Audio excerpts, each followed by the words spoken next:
العالمين والعاقبة للمتقين والصلاة والسلام على سيد المرسلين محمد وآله وأصحابه أجمعين ومن تبعهم بإحسان إلى يوم الدين. أما بعد، فأعوذ بالله من الشيطان الرجيم. بسم الله الرحمن الرحيم. وقرن في بيوتكن ولا تبرجن تبرج الجاهلية الأولى. صدق اللہ العظیم. حضرت صدر جلسہ، مہمانان اعظام، مشفق و مربی اساتذہ کرام اور سامعین ذی احتشام، آج میری تقریر کا عنوان بے پردگی و بے حیائی کا سیلاب اور ہماری ذمہ داریاں ہیں. دعا فرمائیے کہ اللہ تبارک و تعالی مجھ کو صحیح کہنے اور ہم سب کو اس پر عمل پیرا ہونے کی توفیق مرحمت فرمائے.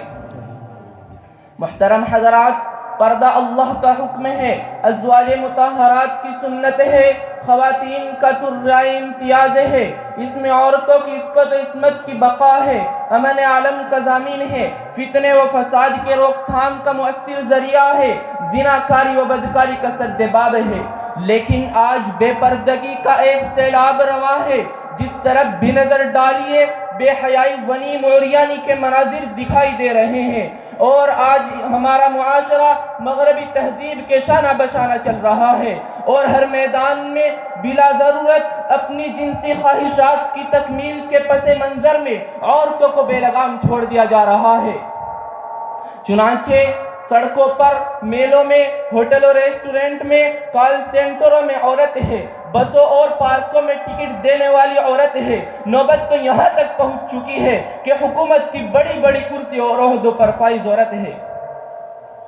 سامعین بزم، آج فحاشی و عریانیت کا فتنہ ایک فیشن بن گیا ہے، اور مسلم معاشرے نے اسلامی تہذیب کو بے حیثیت سمجھا تو یہ فتنہ بآسانی گھروں میں داخل ہو گیا. اسی وجہ سے یہ فتنہ روز بروز زور پکڑتا جا رہا ہے. چنانچہ کبھی مغرب نعرہ لگاتا ہے پردہ ہٹاؤ ترقی کرو، اور خود عورتیں بھی بے حیائی ونیم عریانی پر فخر محسوس کرنے لگی ہیں. محترم حضرات، آج عورتیں برقع پہنتی بھی ہیں تو صرف بدن پر کپڑا رہتا ہے اور چہرہ کھلا رہتا ہے، اسی لیے کہ یہ 14ویں صدی کا نیا انقلاب ہے.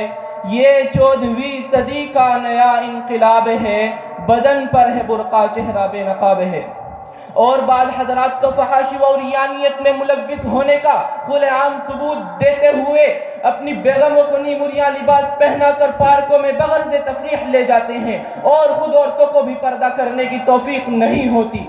ایسے ہی لوگوں کے متعلق اکبر الہ آبادی نے کیا ہی خوب کہا ہے: خدا کے فضل سے میاں بیوی دونوں مہذب ہیں، خدا کے فضل سے میاں بیوی دونوں مہذب ہیں، حیا ان کو نہیں آتی، انہیں غصہ نہیں آتا. سامعین گرامی، اس فحاشی و عریانیت کی بنیاد پر روز بروز جرائم کا بازار گرم ہوتا جا رہا ہے. یہ فتنہ رشتے لا علاج ناسور بنتا جا رہا ہے، جس کی وجہ سے کئی لڑکیاں شادی سے پہلے ہی ماں بن رہی ہیں. چنانچہ سن 1969 عیسوی میں برطانیہ کے اندر 11 اور 12 سال کی لڑکیوں نے بچوں کو جنم دیا. لندن ٹائمز کی اطلاع کے موجب لندن کا ہر 8واں بچہ حرام کاری سے پیدا ہوتا ہے. سن 2001 عیسوی میں لندن ٹائمز کی ایڈیٹر مشرف اسلام ہو کر اسلامی برقع زیب تن کیا تو ان کو لندن ٹائمز سے بے دخل کر دیا گیا. سن 2003 عیسوی میں اسلامی حکومت کے زوال کے بعد افغانستان میں مسابقہ حسن منعقد ہوا، جس میں بے حیائی و بے پردگی کا ننگا ناچ کیا گیا.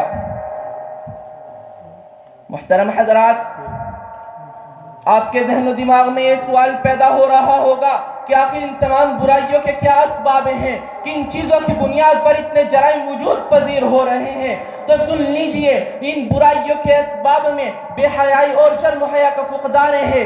پیارے رسول کا فرمان ہے: اذا لم تستحیی فاصنع ما شئت.